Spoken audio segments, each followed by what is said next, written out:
Okay.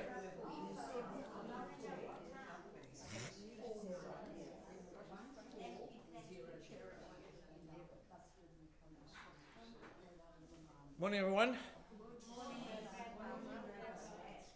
Um, so, as good as a inspirational trip is, it's always good to be back home. So, good to be back. But it was an amazing trip, which, as you know, I went for one of the main things I went for was the Kinus, that convention of all the Chabad rabbis worldwide. Excuse me, Rabbi, Yes. did you have a special role in that case? I'm going to get to that. Good, because I thought you might not. Thank you. So, so I'm going to give. So I'll just give a little bit of background to what I'm going to do in the next couple of weeks. Because actually I want to sort of go through and break down some of the takeaways, some of the inspirations that I got there and talk about them and talk about the lessons. But just a little bit of background. So, just for those who don't know, I'll just go through it. The Kinus, what they call it, it's called Kinus. In Hebrew, Kinus means a gathering. It's an amazing convention. It's keeps growing from year to year.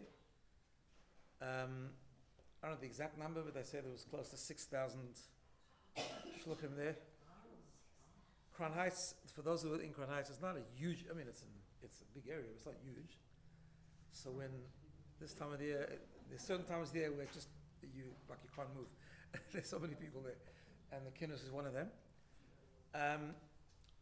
And it's just it's part of this whole network that the Lubavitcher Rebbe began before he passed away, years before that, and it grew in his lifetime, but continued. And the network just kept on growing and growing. I'm in Sydney because of that whole idea. In fact, the year I got married, which was 1987, I think it was technically 86. No, I'll tell you why I'm saying that, because I'm thinking of the Hebrew year, Tafshin Mem Zayin. So the first few months of the new year, it's always, because the secular year starts later. So it was the end of 86, beginning of 87, something like that. But the fifth of Teves, put it that way. Okay. So that year, it took it to a new level. The Rebbe was actually hugely talking about it, and he would every Fabring, and he would talk about the importance of going out and inspiring people and going to the far-flung parts of the world and just building up that whole concept. So we got married. I studied for a little bit in what we call Kollel, just to continue my studies, but then signed up to come here. For me, being away from home wasn't such a huge idea, because I was away in yeshiva for a few years. For Dina, it was like coming to the moon. I mean, not that there's something wrong with Australia. I mean, she loves Australia now, but just being so far from home. And when I married Dina, she didn't have a passport, because she never traveled out of the States. So, as is the case with many Americans. So it was actually quite hard in the beginning, but here we are. This is close to 40 years ago. We came here in 88. So so most people come in for this convention from Australia. No, I haven't been for a few years, because it doesn't always work out with the timing, but it is really an amazing thing. I'll just sort of, before I get into what I want to talk about today, just to describe a little bit what happens. So first of all, just the connection is amazing. You just connect with so many people with shared mission, shared values, and so on. Catching up with people, there's people that I met. I'll tell you a quick story. I met a guy who was a bocher in Sydney. When I was living in Sydney at the very beginning, 88, 89, maybe 90, I was running a small school then, and there was some bocherim in Sydney. One guy's name was Peretz Chain, and he was with the group, and I haven't seen him since. Now, he probably was at the convention a number of times when I was there, but it's hard to pick people when there's like 6,000 people around. So on Sunday, they end this banquet with they end the Kinus with a huge banquet, and the table I was sitting next to happened to be a few tables away from where he is. So I said, we caught up. And I said, what are you doing now? I actually had no idea what he'd done after he got married, because I was quite close to him when he was in Sydney. This is going back to 35 years. So he said to me, he lives in Manchester.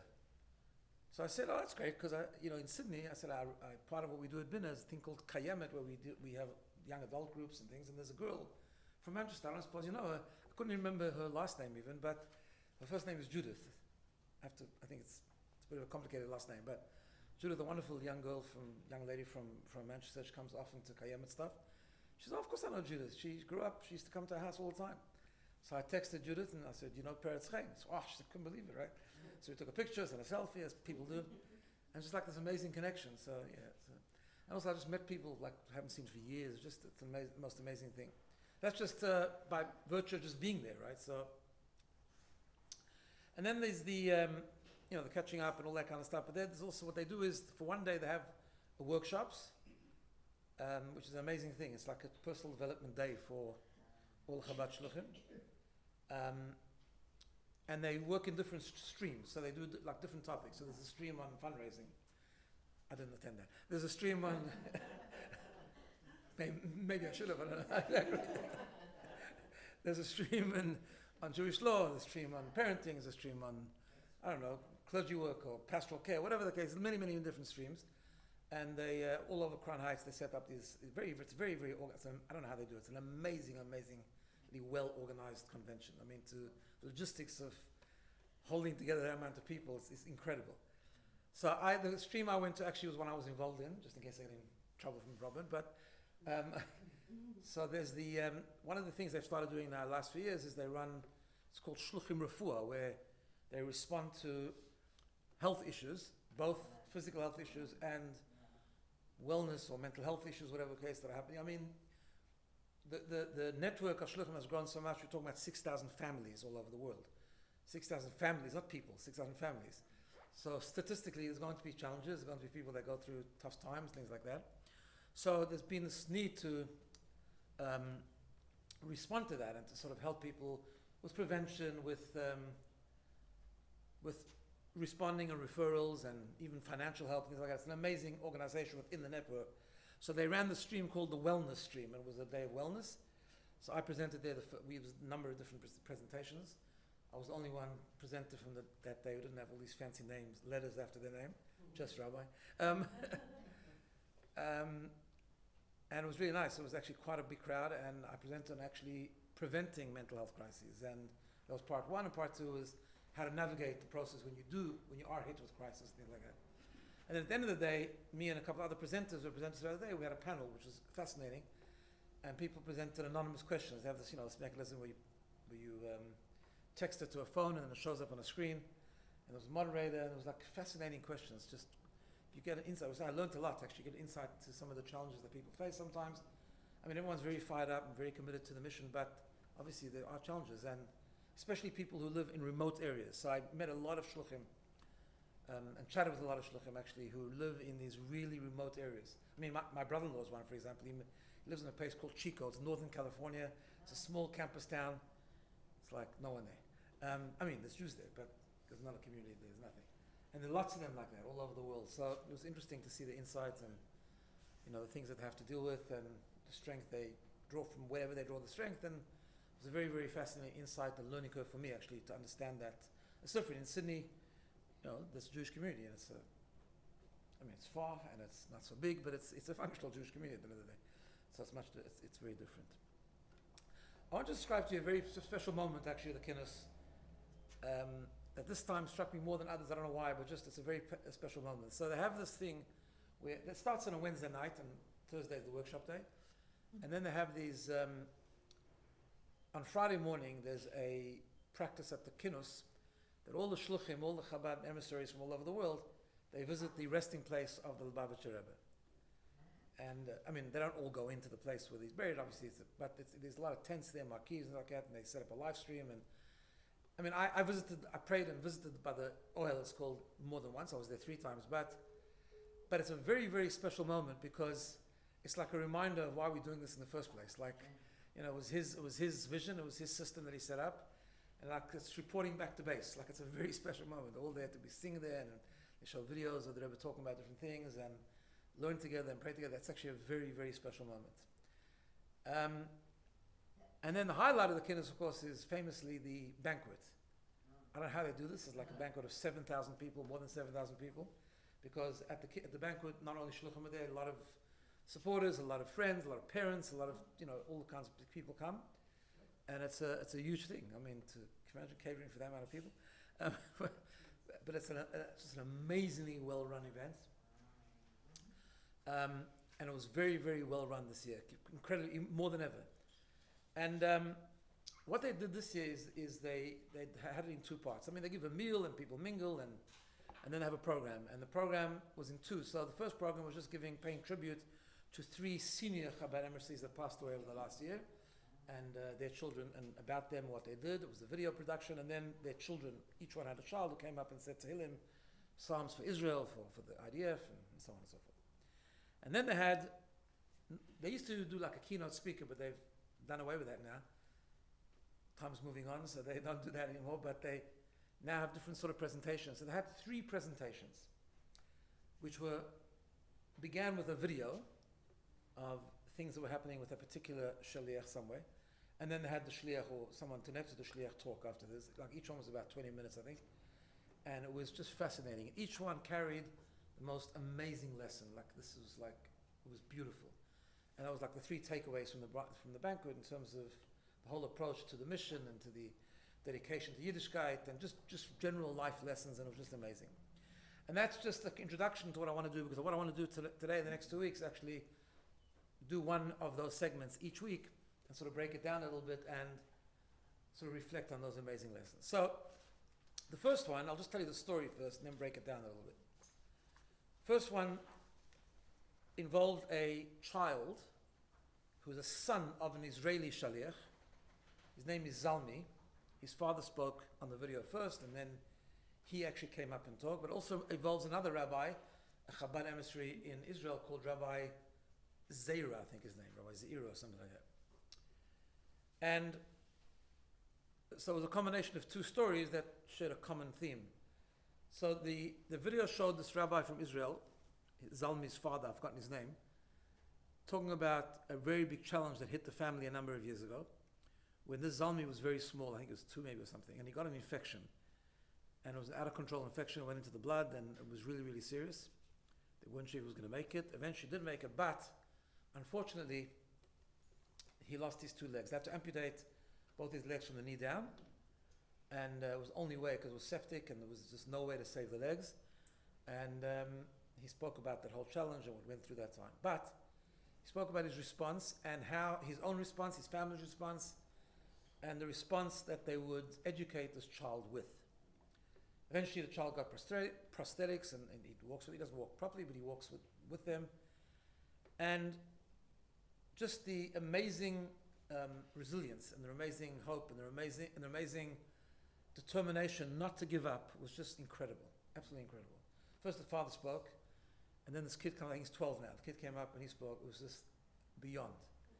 He spoke in a beautiful Hebrew, subtitles in English, and his main message was 2 messages, and we're going to break this down soon. He said that he was taught, and his father taught him, his mother taught him, to focus not on what isn't, but what is, and what we still have, and what we can still do. And he said he's proud to be in the family of this shaliach, and he joins with the family, and they do their mission, and they keep going, and they've now started and you turn challenge into purpose, so they speak a lot, and they inspire people who are going through challenges, become part of the shlichut, as we call it. And that was just an amazing thing. Then what they did was they brought onto the screen from Israel, from a hospital in Israel, there's a Rabbi Zeira. He's a shliach in, I can't remember, I think it's Hebron, where he's an emissary, he teaches, inspires, whatever. But he also just recently did reserve duty, and he was sent to Syria. And he's a lovely guy. You can see in the video, it's just a lovely sort of fellow. And in Syria, he was on patrol there one day, and a grenade unexpectedly exploded next to him, and he lost his 2 legs, similar to Zalmi. And he spoke from his hospital. He was still in hospital. He spoke at the Kinnus. The technology is amazing today. And he spoke from the hospital. And he told his story. He said he was in Syria, and this would have happened. And he heard them, he was still conscious. And he said to himself, I have to remain conscious, I'm going to survive. And he heard the rescuers saying on the radio, we have 1 injured, he's lost his legs, but he needs to be evacuated as soon as possible, and so on and so forth. And he thought to himself, he said he actually started to mumble Tehillim, And then he says a very cute thing. He said he heard one of the soldiers with him, one of the guys, starting to say Shema Yisrael. Now, he took that not so good because normally you say Shema when a person's really, really critically ill. And we say Shema Yisrael in good times. We say Shema Yisrael for all sorts of things. But you also say Shema Yisrael when somebody is critically towards the end of their life. That's when you say Shema Yisrael.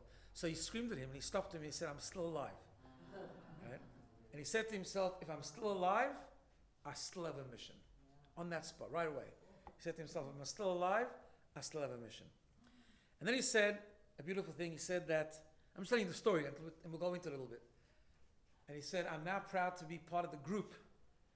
And he told us, he made reference to a story, which I'll just tell you very quickly. There was a story, I don't know when it was in maybe the 70s, I don't know exactly. But there was a group of injured Israeli soldiers that came to New York. They went on a tour to New York. And they were invited to 770 to see the Rebbe. And it was a whole mission because the Rebbe used to come down, the shul in 770 is like in the basement. They made all access, wheelchair access and so on and so forth. And the Rebbe came down from his office and he spoke a special talk for these soldiers. It's actually a beautiful, beautiful talk. One of the things that the Rebbe said, the Rebbe says that Jewish people always give advice even if it's unsolicited. So the Rebbe said he wants to give a piece of advice. What was the piece of advice? The piece of advice was that this group, injured soldiers in Hebrew, there's a group of injured soldiers, unfortunately a big group now, and they were called Nechei Tzahal, which means the injured of Tzahal, right? And the Rebbe said he doesn't like the name. This is very typical of the Rebbe, right? He said he doesn't like the name. He said he wants to suggest, he gave a whole talk how sometimes when someone is missing something, Hashem gives powers in other areas to compensate, so other faculties of a person become stronger, be able to compensate and to do more. So he suggested, I don't know if they ever took the suggestion, but he suggested they should be called Mitsuyanei Tzahal, the outstanding of Tzahal. By the way, that was the Rebbe's line in general. He never liked to call things by any negative name. He insisted on not calling in modern Hebrew, a hospital is Bet Cholim, the house of the sick. He insisted on not calling it that. He insisted on calling it Bet Refuah, the house of healing. It's always that positive. I think we've discussed this before, but it was a very, very strong thing with the Rebbe. The Rebbe never used the word deadline. He said he used the word due date, right? All these kind of things. He would never say bad. He would always say not good. All those kind of. He was very, very, very particular. So he spoke about, and then he spoke about how he got inspiration from this child, because obviously it happened after it happened to the child, and he sort of connected on screen with the child. It was the most amazing exchange. It was like unbelievable. And then he said to this child, he says, Zalmi, let's lead everyone with a nigun. I just want to describe it to you because this was the most amazing moment. And they started to sing, and the band came up. It was all planned, obviously, and after they both finished this unbelievable, inspiring presentation, they started to lead the crowd. It was a big crowd, don't forget, with the nigun of Ani Mamin, I believe. There's a famous nigun, Ani Mamin, Be'emunah Shlema, Beviat HaMashiach, and Mashiach will come, there'll be a good time, the future ahead is bright, and so on. And it's a very slow nigun. It's one of the Ani Mamins that are slow. It's a beautiful, beautiful tune.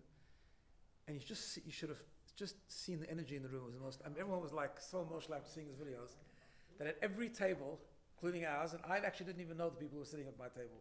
I just got to know them. I knew them by the end of the day, but we just sort of just put our hands to each other, and just the whole room was just singing the Anima. It was just such a moment. It was like the most amazing thing. But the takeaway is so important, right? So I want to, I'll tell you the other two over the next 2 weeks, but I want to sort of focus a little bit on what are the takeaways. So for me, one of the most powerful lines that both Zalmi's father and Zalmi himself said was to learn to focus on what is and not on what isn't. Which incidentally, as we know, is very difficult because just not the human nature. For some reason, God designed us that we kvetch a lot and we always quickly pick up on what isn't working rather than what is working, right? And yet, it's such an important thing, right? It's such an important thing because it's the difference between positivity, optimism, functionality, and the opposite, right? And we know that in Jewish thinking, this is such an important thing because we have so many different things that we do that actually does exactly that. It focuses on what is, right? Starting from something we've talked about many times, the Modeh Ani prayer. We wake up in the morning, we say Modeh Ani. What is Modeh Ani at the end of the day? It's gratitude, it's thanking, but it's not just gratitude, it's highlighting and noticing and acknowledging that we're alive, we've woken up. Now, doesn't mean we've all woken up to a great day. Some of us have stuff left over from yesterday and the day before and months before. And we might be currently going through something, or a big challenge, a small challenge, whatever the case is, but we focus on the fact that we woke up. We could have not. And God gave us back our soul. Kabbalah tells us, the Talmud teaches us that when we go to sleep, the neshama, the soul, is cleansed. It goes through like a refreshing process, and Hashem gives it back to us in the morning. And we notice that, right? It's the first thing we do. And then, of course, something we also talked about many times is Birchot HaShachar. At the very beginning of a Siddur, of a prayer book, any prayer book, you will see something called the morning blessings, where we are trained, I mean, if we say it properly, and we say it with intention, and really has to be done with intention. Because like I say, the default natural disposition of a person is not always to notice the good.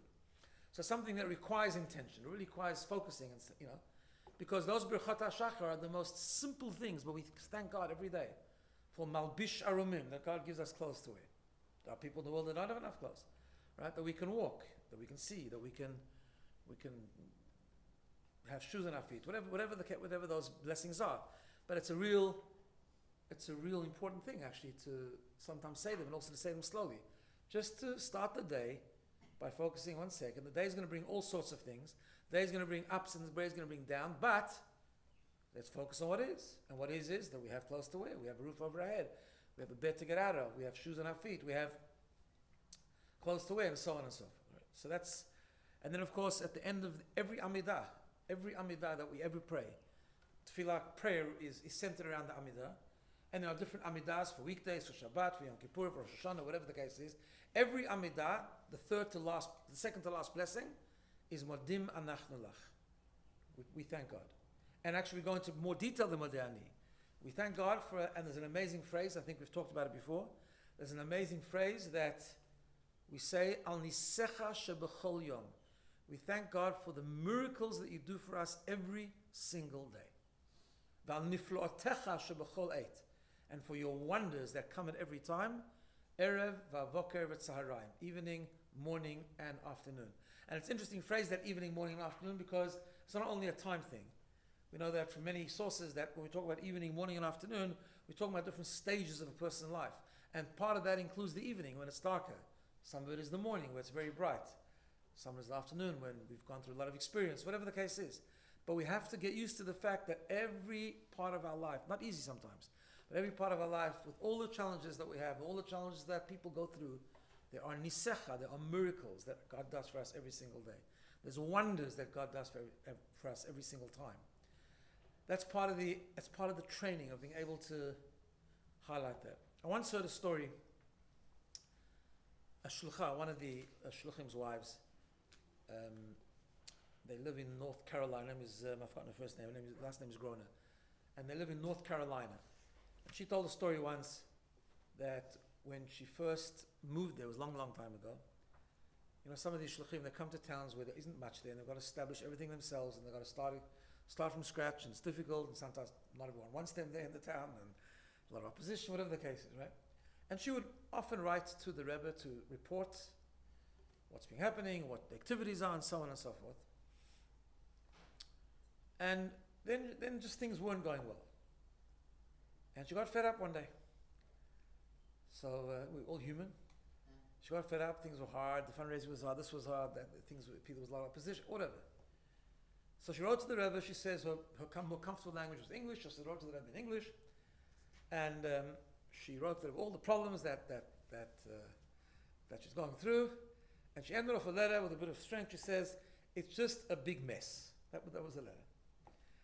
So very soon afterwards, this is very classic, but so the Rebbe had a custom when he would often answer people's letters it was a very interesting style. He wouldn't write a whole new letter. He would sometimes just answer a quick answer, and he would use the words from the people's letters and circle them and add something and make your words as part of his new sentence, whatever was the whole thing. So he wrote a note on the margin of the letter. You've written me in before that you have the shiurim, that you've had an impact on this and this person, that you've done this and you started a preschool, whatever. He listed he reminded her of a few letters that she had written to the Rebbe previously. So you're obviously experiencing quite a lot of success. And then he ended off, Ulazeh, and this, Korim, you call, and then he included her word mess. This you call a mess? Question mark, exclamation mark? That's a mess? In other words, notice what is going right. Of course, you're having a challenge. Then he gave her a blessing, and things, eventually they sort themselves out, and they're a very successful couple today. But that's, in other words, sometimes, because we all do that. Sometimes we're as happy and as good as our last experience. And that's how it goes, right, with human beings.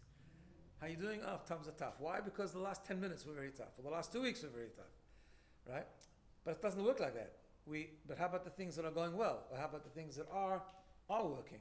And that's what the Rebbe said to him. Why don't you focus on the things, before you tell me that's a big mess, why don't you tell me, recognize and acknowledge the things that are going right? And as we continue in life's mission and life's journey and life's, whatever we're going to do, is that resilience comes from that, about always, yes, it's tough, but look what we do have. And that was for me one of the most amazing lines for that day, where I heard that child, and he said it so beautifully, in Hebrew, of course, and that shaliach from Israel, who both said, we focus on what is and not what isn't. I mean, even the guy in Israel who lost both his legs, he says, but I'm alive. God, I'm thankful. God gave me back my life. I could have been killed that day. And therefore, if I'm alive, there's still a mission. Right? Now, of course, as we always say, that's not what we want. We don't want challenges. We ask only Hashem for revealed good. But the fact is that sometimes we do have challenges. And when we have challenges, the incredibly and critically important thing is not to define ourselves by those challenges. I think that's the fundamental difference from resilience and victimhood, right? So victimhood is when we define ourselves by what we're going through, and if everyone else is fault and that's who we are, we're just a big mess. But when we don't do that, and we focus on what is rather than what isn't, we have the challenge, we're not in denial, we're going through it, but we're not defining ourselves by it, and we're able therefore to move on and to soldier on and to bounce back and have resilience. So that was one takeaway from that.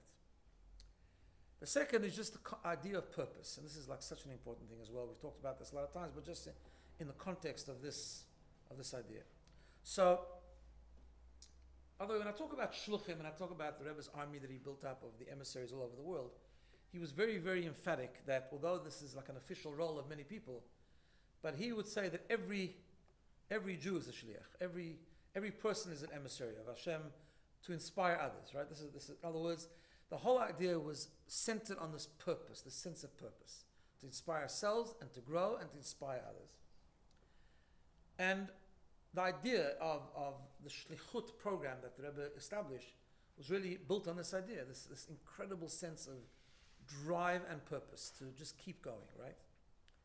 By the way, that's one of the ideas of the because we all go through ups and downs, and one of these ideas, the kinus, you're just in the room with so many people, you're meeting so many people who have the shared purpose. They all are there for the same reason, and it's just an amazing, and some of them are so alive and like so inspiring actually, right? And that sense of purpose, I mean, this goes back to basic Viktor Frankl stuff, right? The sense of purpose is what allows us to survive, what allows us to be driven, allows us to not be a victim, allows us to live with happiness and meaning and depth. But the idea of purpose is this. Many things in life come to an end. Purpose doesn't. I think that's such an important lesson for us, right?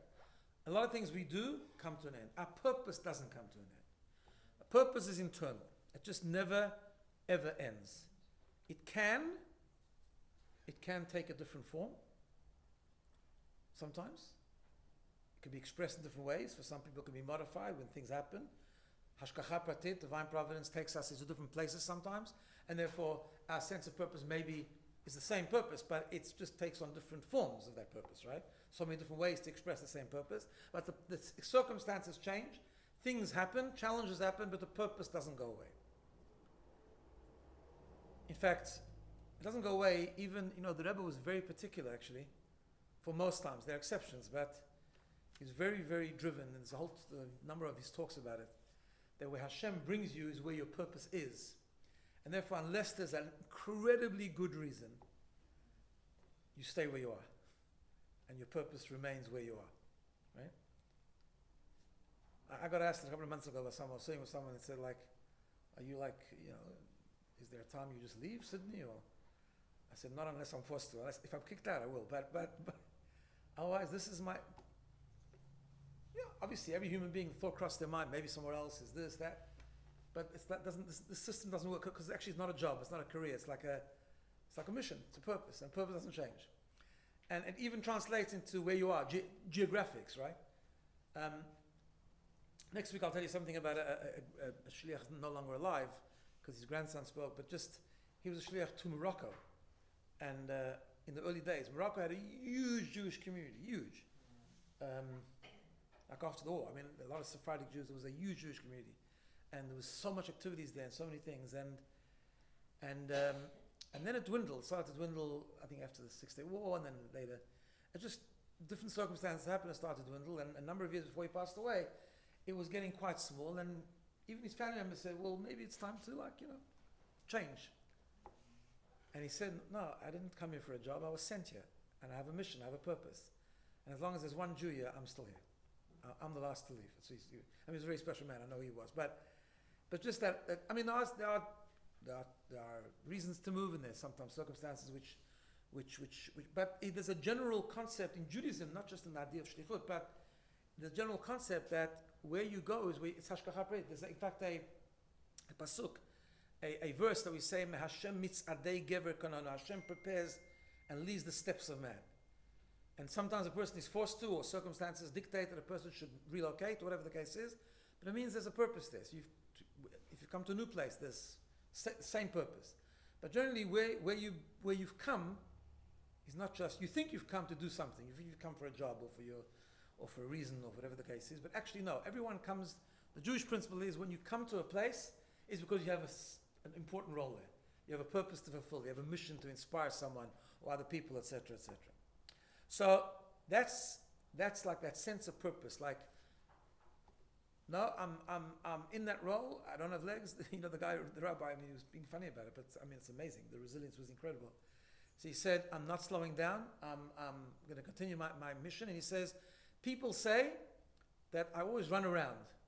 So he says, well, now it's going to be even more because now I'm going to have to drive around. So, I just, yeah. How did you then pick where the shlichut went? Was there a choice? Yeah, so it's very interesting you say that. So actually, I'll explain to you. So it evolved. In the very, very beginning, you have to understand, the 1950s, very early on, 1950s, right? When the Chabad movement had moved over from Russia to Poland, and then to America in the 1940s. The previous Rebbe who was the Rebbe's father-in-law, came to America in 1940. He sent a few shluchim around America as well, but it really took off afterwards when the Rebbe took over. And the Lubavitch community was then growing, and people had emigrated from Russia. There was Paris, there was Israel. I mean, there were communities growing all over the world. And then the Rebbe introduced this idea of shlichus. In those days, in the 1950s, taking a young couple and sending them to even Italy or something was like unheard of. It was like ridiculous. In fact, the Rebbe had to work very hard for parents to come to terms with it. It was actually nowadays it's a different world. We're more connected. And also, people are used to moving around, and I mean, it's not easy for anyone, not to have their family around them, but it's more common, right?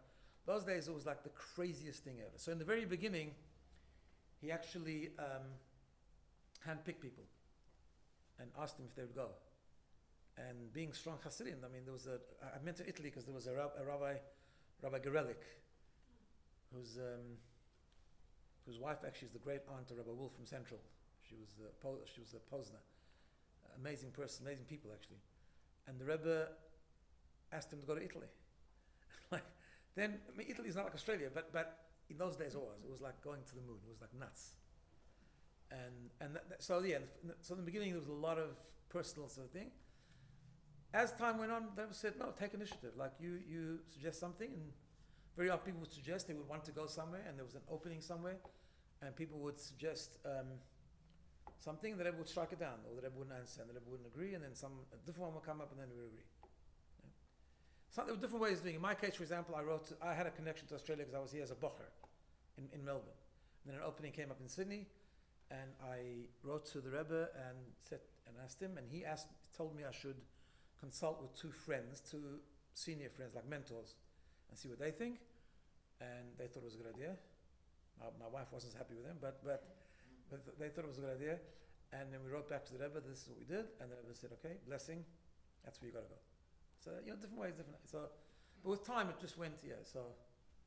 And then there's, The community actually sort of asks for someone, is that right? And then in some cases they're remote areas, they don't have anyone yet. It's like in the last 10, 50 years, a lot of guys are going out in America particularly, and not just America.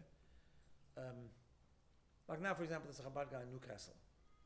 So no one asked him to come, but he came, right? I mean, he works with the shul there, and actually they have a beautiful relationship, but yeah, so it depends. And that works in every area. That there's also like a central body, and there's a central body in New York, so they coordinate it. You can't just do what you want. There's kind of a system in place now. But it's all connected to the original program, sort of thing, yeah. Very fascinating. In extreme remote areas, how do they keep kosher? Ooh, big freezers. I know that no, it's interesting. Like I have a brother-in-law who deals with a community and a college campus, small college campus in Chico. There's no catering there. I mean, there's nothing. There's no Krinsky. There's nothing. We complain when Krinsky doesn't have enough. He's out of stock. Everything's relative. Like I just came from Muncie, where there's something called Evergreen, which is like has these shops which are bigger than Coles, but all kosher, right? So we complain, and the question there is not like what's in stock. It's just like you don't know which product to buy. Because like, you want to buy cheese, there's like 17 different brands, so you don't know which one to buy. But, okay, if he has like that, but there's nothing. So you got to do all by hand. And then they'll bring in a frozen, I don't know, truck of meat, for example, and it's all frozen. And then milk and cheese and all kosher products. They'll import them from the nearest, not from New York necessarily, but from the nearest bigger community. So yeah, that's how it works. And it's a fascinating concept, like especially the people who live very remotely. Also, education of their children is a big challenge, but there's like this. It's incredible how. That's why I always say to people. I mean, me and Levi were talking about it the other day. That's why you see it just wasn't just like a program that you do and then programs come and go. It was actually a very eternal holy mission because it's getting stronger, not weaker. People said after I passed away that it's going to fall apart, and they were so wrong. It didn't. It grew. In fact, there are more shluchim that went out after they passed away than went out before. Like it's now doubled already. Like, yeah, so it's quite amazing. This Yeah. is also subject with in I'm sorry? New York. This is also subject. How has Mandani, how has religious Jews accepted? No one seems to bother. I don't know. We were just busy with each other. I don't know. No one really cared. You know what they were more concerned about over there? Funny thing. I think that's where it goes because of the media. They were concerned about the anti-Semitism in Australia more than they were concerned about Mandani in New York, which is interesting, right? I think we do the same thing. Like we worry about there because that's where you have the video. Yeah. I'm interested. The Rebbe died, but nobody actually took over No, from him. no. So who kind of runs? Seems like the role. So it depends what. So yeah. I mean, it's an amazing question. I mean, these are interesting questions. So. There was no one able to fill those shoes. I mean, it wasn't. But the Rebbe left a very, very, very specific system in place, especially with regard to the shluchim. There's a organization called Merkaz Le'inyanei Chinuch, which is an organization started by the previous Rebbe, taken over by the Rebbe when he became the Rebbe, the center of all educational matters, which heads up the shluchim army. To go to the Kinnus, for example, you have to be a registered shliach. So there's a system. I mean, they don't fundraise for you, they don't do anything for you, but now they have all kinds of organizations you can get resources from. It's amazing. I mean, like that, what I said before, like that Shluchim Refuah, or they have resource centers it's amazing how it's developed with tremendous sophistication. There's a whole now organization called C-Team, which has a chapter here as well for young teenagers, school teenagers. But they provide a lot of resources. They have a learning program called JLI, which also does a lot of so like there's a lot of resources. And then generally, I mean, the Rebbe left volumes, hundreds of volumes of Torah and teachings and letters. In those letters, like his philosophy and his viewpoint and his worldview is very clear. So, and then he left, everyone should have a mentor and people should have friends, and there's a legacy in place that sort of, and it's with challenges. Obviously, it's nothing like having the Rebbe himself, but it's working. I mean, if you ask the question, I'll say something. I spent Shabbos at the oil. Actually, you can do that these days. I've done it a number of times. They have a whole system. Like in Israel, people go to Meron, spend a Shabbos. They have now about oil also. They have tents and bedding. I mean, it's not very. You have to rough it like a bit like a teenager, but it was okay. It was nice. But all that food is very organized and everything. And you spend there Shabbos, nothing to do there. except for daven and learn and for praying with your friends and pray there. It's just the most amazing experience. And I saw there, and it never ceases to amaze me, I saw the young shluchim or young Hasidim general who never saw the Rebbe. And they are so connected to the program. It's like unbelievable. Sitting and learning his talks. They just, like they have a connection which is in a way deeper than us who did see it. Like, I don't know how to explain it, but just, it's really amazing. It's actually amazing. Anyway. Possible that another Rebbe will emerge. I don't think so. Waiting for Mashiach. That's the next stop. It's coming. It's on the way. Don't. Yeah. No, watch this space. No, but we're getting there. Just going back to the idea of purpose. So the purpose is important. This is purpose for every person to understand. The purpose is to grow and inspire ourselves, and then to inspire others. The previous Rebbe had a line that he would say like this. He would say that first of all, everyone has to teach others and inspire others, and no one should think that you have to be qualified to do that. He would say the line that he would use is, if you're learning the Hebrew alphabet and all you've learnt is an aleph, you haven't even got to the bet yet, you now have an obligation to teach someone else that aleph. That's what he would say. That was his thing. Now that doesn't mean that you can stop there. You have to learn the bet, and you have to learn the gimel. I mean, symbolic, whatever it is you're learning. So every person has to learn and grow. But whatever you grow, this unique mission was you cannot keep it to yourself. You have an obligation to share it with others. That's part of the purpose. That's a beautiful thing. And then finally, an important thing, and this is something I was learning different topics. I spent some time learning myself there, extra time. And just, you learn different talks and different ideas, even from the Parsha of the week. We learn that this journey, when a journey of purpose, when you go through a life, you have a purpose and you have a mission. Obviously, there's going to be challenges, right? But what we have to always remember is that it's a godly mission, right? Inspiring other people, especially in their Jewishness and their learning, is a godly mission. And it's a mission for everyone to do. Again, those who know Aleph have to teach Aleph to someone else, right? So, more on that next week, because it's the most amazing story actually about how that happened with someone. But we always have to remember that Hashem infuses us with the capabilities of doing it. He gives us the help. And one of the ways we learn that is from this week's Parsha. This coming week's Parsha, this weekly portion. This week's Parsha, we learn about the journey of Yaakov. So, just to give you a quick synopsis, so Yaakov, Jacob, he had the blessings of Isaac, had a fight with his brother Esau. Esau wanted to kill him, plotted to kill him, so he had to run away. And the Pasuk tells us, Vayetze Yaakov. Yaakov went out from Be'er Sheva, that's where his father was living, Be'er Sheva. And he went to a place where his uncle was living, his future father-in-law, called Haran. Now, we have a principle, a very fascinating principle in general, when we talk about these weekly portions that deal with the patriarchs and the matriarchs, that when the stories that happen to our patriarchs become templates and sort of give strength to our journey. So our journey, in a spiritual way, often reflects their journey or mirrors their journey. So in Kabbalah and in teachings of Chassidut, there's a long explanation about Yaakov's journey. And Yaakov's journey, by the way, what happens is he leaves his father's house, he's on the way to Haran, and he stops off at the Temple Mount. And he lies down there. He didn't know what it was, actually. There was going to be a holy place in the future. And he has this dream where God appears to him and blesses him, and it says, I will protect you, I'll be with you, and go well, kind of thing, right?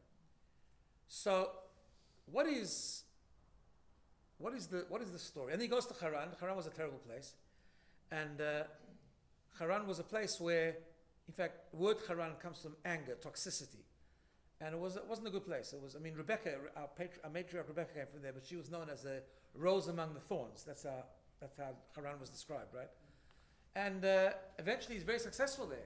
He works for his father-in-law, he marries his two wives, Rachel and Leah, and he has 11 out of the 12 tribes were born in Haran.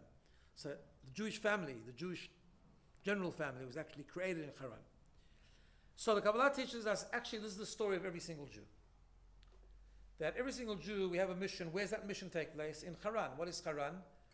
It's this physical world, the mundane world, where God is not so revealed. Right? And Vayetze Yaakov meaning the Jew, goes out from Be'er Sheva. Be'er Sheva is a symbol of water, a well. Be'er Sheva means the well of the seven, whatever. We won't go into now why it's called seven, but it's called a well. A well is a resource of water. It's holiness. It's purity, right?